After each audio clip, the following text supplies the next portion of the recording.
Vamos ahora con el primero de los casos, os lo leo. Es una familia que tiene una hipoteca variable que quedan 15 años por pagar, ha recibido una herencia de 80.000 euros y se está planteando ahora invertir ese dinero o bien usarlo para amortizar parcialmente su hipoteca. ¿Qué gastos conlleva primero la aceptación de esta herencia y realmente con cuánto dinero cuentan y qué es lo más recomendable en su situación?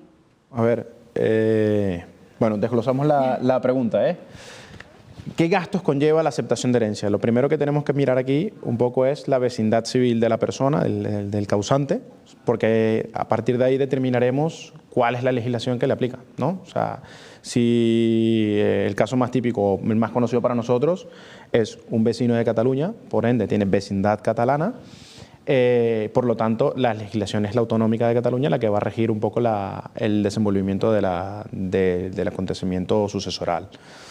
¿Qué quiero decir con esto? La herencia se va a regir por las leyes de Cataluña. ¿Hablabas de que era una familia? Sí. ¿Vale? Lo que le recomendaría es simplemente primero ver quién es el heredero. Si fallece un padre y quienes reciben la herencia son los hijos, un hijo, dos o tres, hay que ver, dependiendo del dinero, o sea, el caudal hereditario es todo lo que comprende lo que están heredando, no solamente el dinero, sino puede ser dinero, un coche y una vivienda, ¿no? Si todo esto vale, me invento el supuesto, vale 300.000 euros y son 3 hijos los que están heredando, en Cataluña lo bueno es que tenemos una exención fiscal que son 100.000 euros por cada hijo. Es decir, por lo menos el gasto más complicado o el sacrificio económico más complicado de las herencias, que es tributación, lo podemos esquivar. O sea, simplemente habría que declarar lo que se llama el modelo 650, 660, que son los modelos de declaración sucesoral. Se presentan a cero, aplicando precisamente este beneficio fiscal y tramitarías, eso ya es posterior a la tramitación de una aceptación de herencia en un notario, que sí, se tiene que hacer evidentemente en un notario y pasamos al siguiente, digamos, la siguiente disyuntiva, ¿no? Hay herencias que son ab intestato, que es decir, no existe disposición testamentaria, es decir, alguien falleció sin decir qué quería que pasara con sus cosas, ¿no? No hay testamento, no hay disposición. Y hay otro tipo de herencias que es la herencia con disposición testamentaria. ¿Cuál es la diferencia a efectos prácticos? Es que si tenemos una disposición testamentaria, solamente habría que solicitar lo que serían las últimas voluntades, la copia auténtica del testamento, recaudar un poco esta información, esta documentación, y simplemente los interesados, los herederos que aparezcan como herederos en esta escritura, van y aceptan una herencia en el notario, ¿no? Simplemente se trata de otorgar una escritura conforme manifiestan la aceptación. Distinto es cuando es ab intestato, cuando no hay testamento, porque la ley nos obliga a hacer lo que se llama la Declaración Universal de Herederos. ¿Por qué?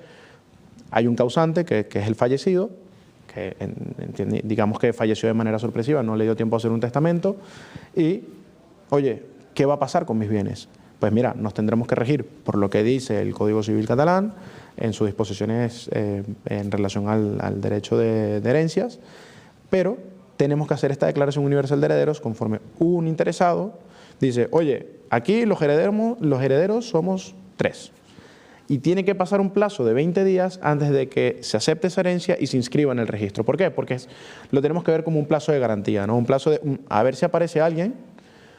No sé si me explico, a ver si aparece alguien y dice, uy, yo también soy heredero.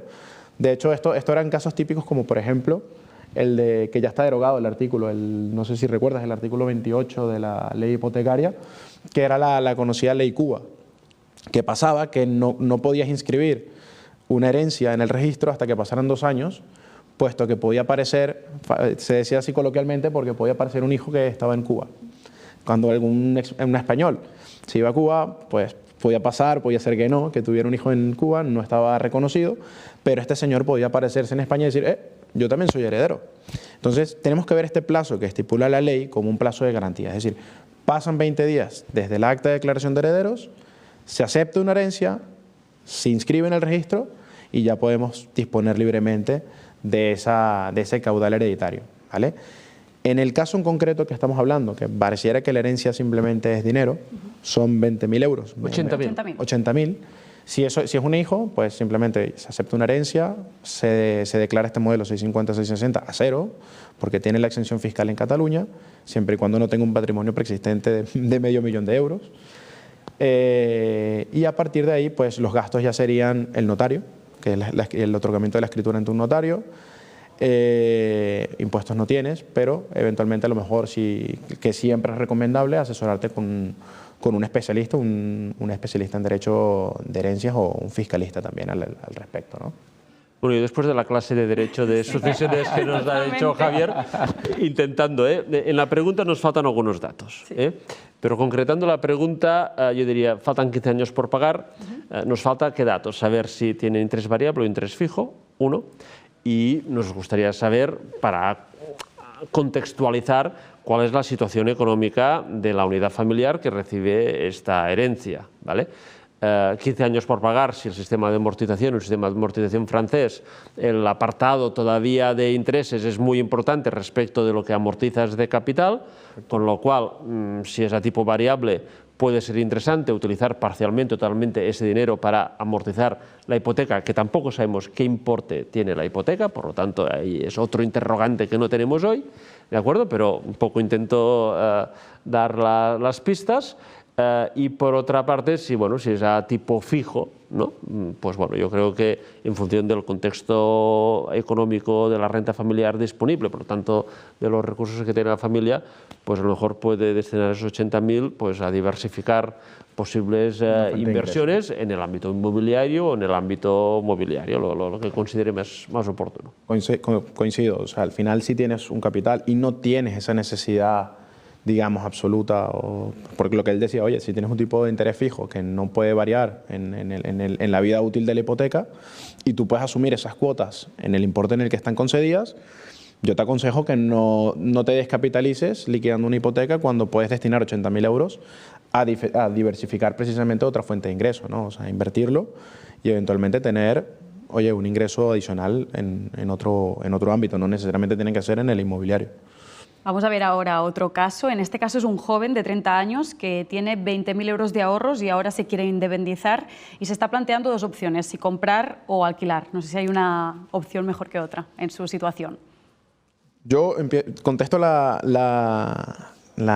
pregunta desde un punto de vista muy personal, tomando en cuenta que tiene 30 años, ¿no? Decías.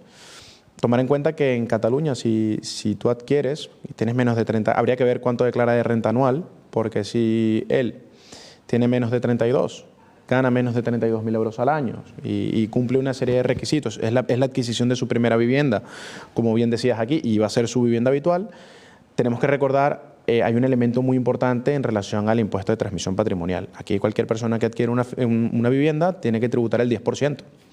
Él, si cumpliese todos los requisitos que estipula la ley, pudiera bonificar, reduciéndose esa factura fiscal al 50%. En vez de tributar por el 10, tributaría por el 5%. Eso habría que tomarlo en consideración, a lo mejor que no compre ahora, pero que no pase de los 32 años, ¿no?